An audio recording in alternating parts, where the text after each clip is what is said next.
মানুষের ঘুম কেড়ে নিয়ে শান্তিতে ঘুমানো মানুষটা কখনো জানতে পারবে না একটা ঘুমহীন রাত কত ভয়ানক হতে পারে।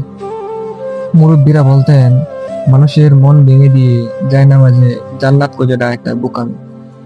তোমার এমন হওয়া উচিত, তোমার জন্য মানুষের এক প্রকার উপকার না হলেও যেন ক্ষতিটা যেন তার না হয়। তোমার জন্য কারো চোখে যেন অশ্রুটা না আসে।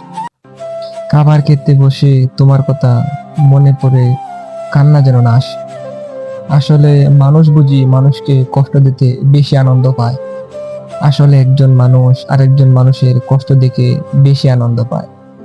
আমার জীবনের সবচেয়ে কাছের মানুষটা যখন আমাকে ঠকাই দিল, তখন আমি তার কোনো প্রতিবাদ করতে পারিনি। তখন আমার মনে হয়েছিল আমি নিজে নিজেই কষ্ট পাই।